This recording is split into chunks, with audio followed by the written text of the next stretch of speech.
rocks are meditation rocks, and I brought them back from Sikkim in India, which is about as north as you can go in India into the Himalayas without actually climbing Mount Everest, which you know, I'm not really into doing at this particular point.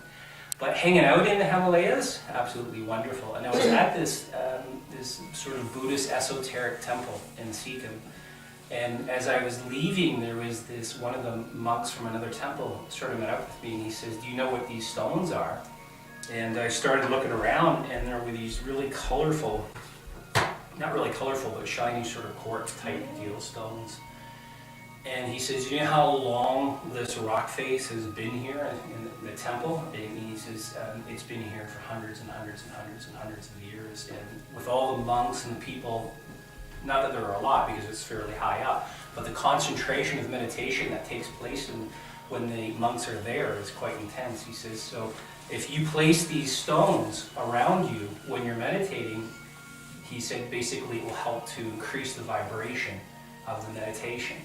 He says, "So take some with you for your meditation back home when you do it, and place them around wherever you're meditating, and let them do what they've been doing for hundreds and hundreds of years." Do you really feel that the stones have a positive...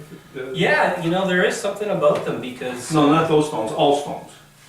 I don't think all stones do. I think some of them carry a charge better than others. I don't know why. I don't know what these are made of, but I've meditated in nature all my life, and you know, with these particular... My yoga teacher just got back from Iceland about 2 months ago. Yeah. And she brought these rocks back, and she chills them before she goes to the yoga class on Sunday morning. Right.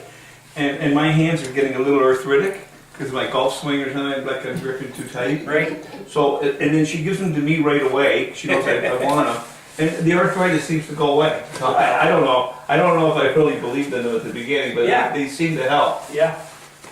Terry, the stone you gave me when you got back from India, is that from the sponge? Yeah. Oh, okay. That's my gratitude stone. That I use.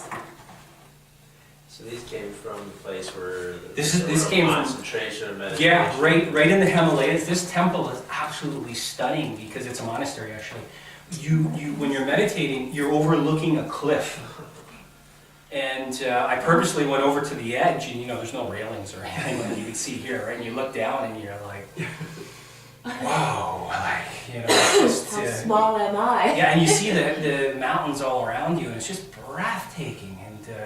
It takes a while to get there because you've got to hike, but it's well worth it. It's well worth the hike, and just a gorgeous, gorgeous temple. I've got, in my next newsletter, I'll email a link out to some of the video footage I shot of this particular monastery, so you'll get a chance to see it. And I don't think a lot of people have visited it just simply because of the locale.